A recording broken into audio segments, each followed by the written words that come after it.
Hello, this is part 2 of my actual, serious, real for real, not a joke, speculations concerning Halloween Horror Nights 21.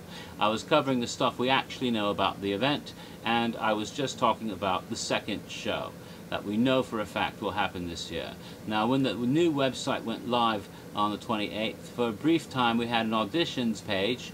Now it goes to more generic, universal employee thing, but for a while there it had an auditions page where it listed some of the things they were looking for, and it did say that they were looking for high energy dancers to audition for a new, all new show.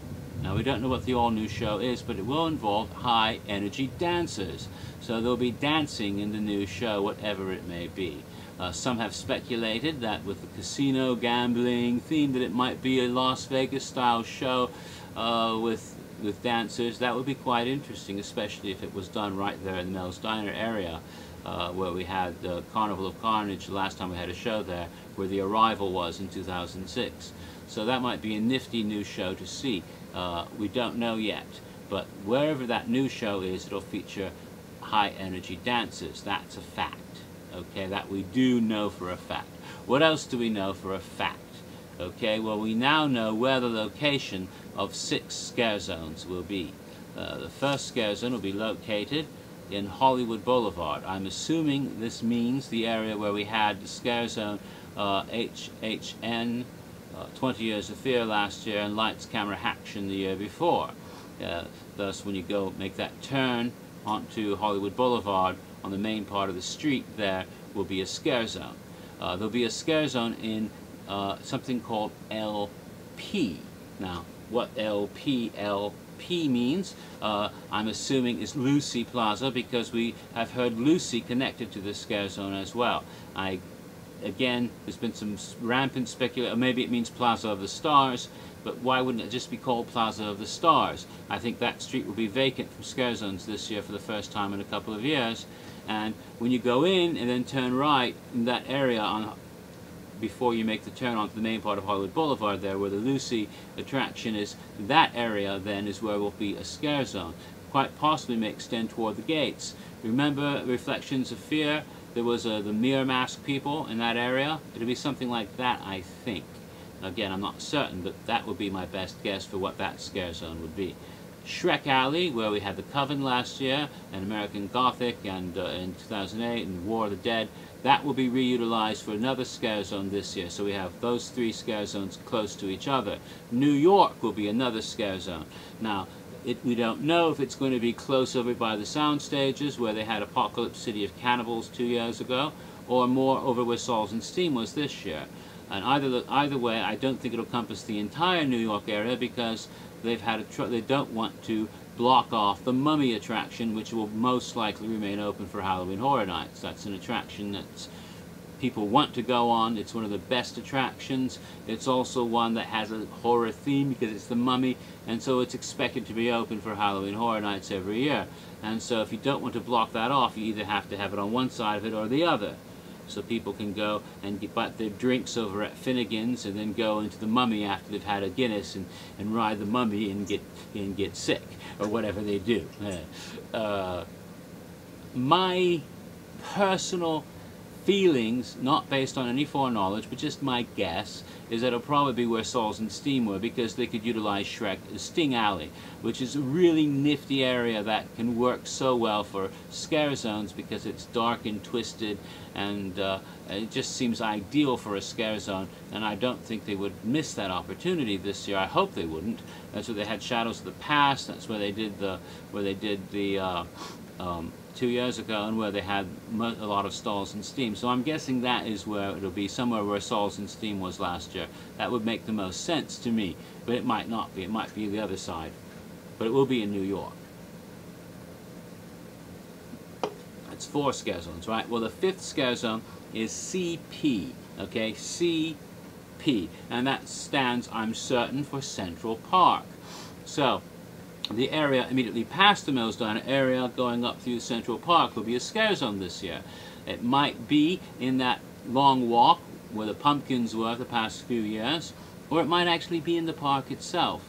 They have had that area used such as, remember way back in 2000 when they had the Apocalypse Island zombie scare zone in that area. That could be the area they used. You could actually wind through the park where things could jump out at you or whatever, or you could be in that pumpkin alley area, whether it has pumpkins or not. May not be any pumpkins this year, I don't know. There'll be a scare zone of something going on in that area. So that's 5. The 6th scare zone has a very interesting, it's called IFB. B, lowercase b, because it's hard to make, well, maybe if I could, nah, never mind, IFB, and that's expected to be International Food Building. This is the food area concession where they have a little tiny fast service food area located adjacent to the Simpsons, in between the Simpsons ride and the Animal Actors auditorium. This would move the scare zone away from the whole congested area where they had a scare zone with Cirque du Freak, and it wouldn't bother the lines and queues going in the kid zone area to the haunted houses and the sprung tents or the parade building, which had caused a lot of problem with congestion and traffic and confusion. Having a scare zone there, where the last time they did something there, they had the zombie drill team, the unofficial scare zone back in the year 2008 was located in that area. That'd be a good place to put some kind of a zone, and that's where the 6th scare zone will be. So we have 6 scare zones that we now know about. That's what we do know as far as where the scare zones are located and where the houses will be located. We have that information already. Now, what else do we know about the houses in the scare zones? Well, because we had auditions recently, we now know the code words for some of the characters cast in some of those areas. Now, these are code words, just like they had in recent years. They had, you wouldn't know exactly what these are going to be because they didn't want to give it away, and so they gave the people, when they were cast, code words, knowing that they're going to talk eventually and reveal this information. They don't want to say, okay, tell people that you're playing Cindy, for example, in the orphanage last year, so they gave a code name, Crispy. They gave a code word, for example, for the plague doctors. They just called it Doctor. Doctor 1, Doctor 2. Well, we didn't know what that meant until we found out it was the Black Plague. So we had no idea. We'd see beak peckers running around. We might think we would see some sort of, guy with one of those little mirrors on his head in a white frock coat or something, a doctor or something. We wouldn't realize what that really meant. Some of the code words, for example, the more deceptive and clever ones were con artists. Well, the con artists turned out to be the icon artists. That is, those performers playing the 5 icons in Fear Revealed last year. So they've had some very clever code names in the past. In the Chucky house back in 2009, they called the Chucky characters Pinocchio. Again, living puppet, living doll, right? So we got that idea that that's what that meant. But again, you didn't know what it was until you knew that it was, of course, back then you knew that there was going to be a Chucky house because it was all over the place. From the very beginning of the website, you saw the 3 posters, so you knew Chucky was going to be there, and so it wasn't very hard to figure that out. This year, with very little information coming out, the code words are very mysterious. So let's talk about the code words and what it might mean. Now, we have in Soundstage 22 the following code word characters: decay, bones, spirit. All of those names imply somebody who's dead, a ghost, a spirit. Bones, maybe a skeleton. Decay, decaying flesh. It's the sort of thing you'd expect to see in any sort of haunted house. So what does it mean exactly? We don't really know for sure. There's some other code names for that house that are more intriguing. Dr. Frankenstein Clone. Oh, before I continue, the code names are taken from the website HHNrumors.com. I'm saying this because it said, please do not duplicate the database elsewhere. Posting of roles is acceptable, the source link. Now, I'm not posting, I'm talking about it. But nevertheless, since this is online, I'm talking about it, I need to give credit where it's due. So the names have come from this database. And as I don't know how to make a link, I tried making a link to my Tumblr account on a previous video, and it didn't come up as a link, it was just there. So I will just say right now that if you want to go and read this yourself, the database is located at HHN Rumors website, HHNrumors.com. So there we go. I've fulfilled my obligations. Now let's continue with his names. Dr. Frankenstein clone. Now I really doubt that Frankenstein will be involved in the house. This is new era of darkness. It's not going to go back to old Frankensteins like they had for years and years. Going back to Fright Nights, they've had Frankenstein in so many different forms. You know, he appeared even last year in some of the scare zones in houses. This is not going to be Frankenstein again. Clone implies something that looks like or acts like Dr. Frankenstein, a different sort of mad scientist who's similar to Frankenstein, someone who animates the dead or brings the dead back to life, perhaps, or maybe someone dressed like Frankenstein was back in Creation of the Damned. In other words, wearing a costume that may be steampunk styled, similar to what Victor Frankenstein wore when he last appeared in the house back in 2009. All of that is very possible. We don't really know what that means. There's another intriguing name, Sarah. Who? Sarah? What does that mean? And then, of course, there's the name Widow. But that's a very interesting name because it's Widow 2. This implies that Widow is an important enough character to appear in more than one scene in the house. It's not just some character in one scene. It's a character that appears throughout the house because you have more than one widow. If you have several widows in a house, then a widow is a key character.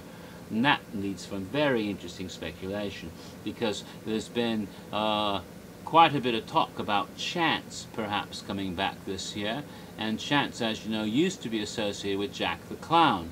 We know that Jack is not coming back, along with the other icons, the five, Jack, caretaker, director, storyteller, and usher, made their swan song, their last appearance last year, and they're not going to come back. At least that's not the plan, to ever have them return.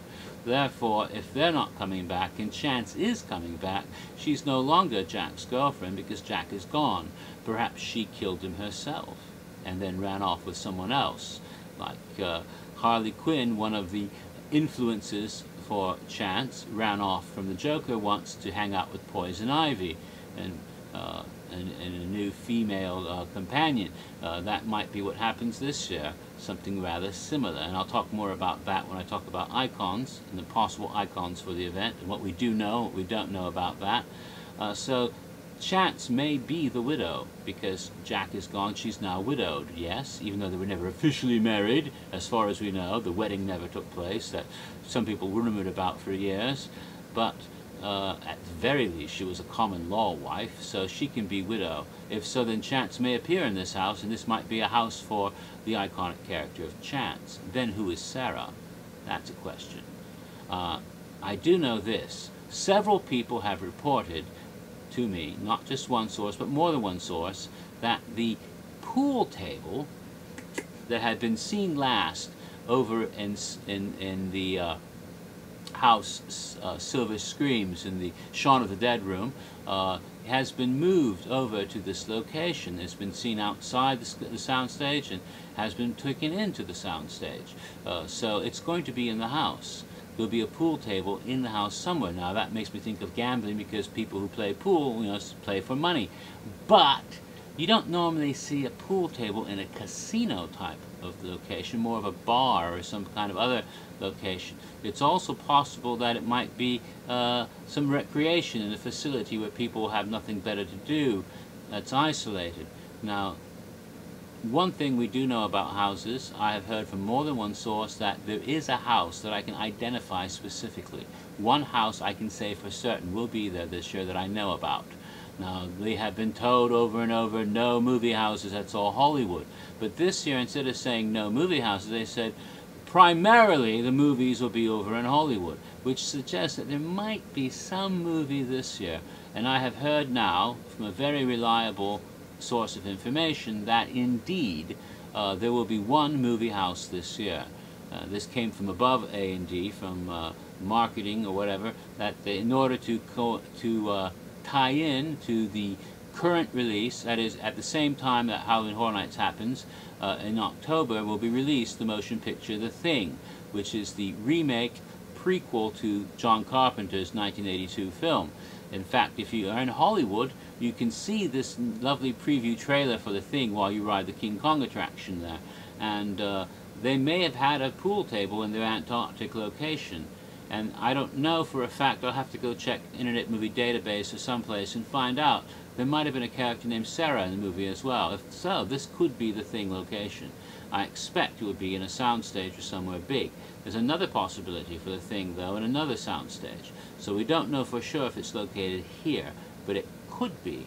And I'll get to that later because I'm now at 15 minutes once again.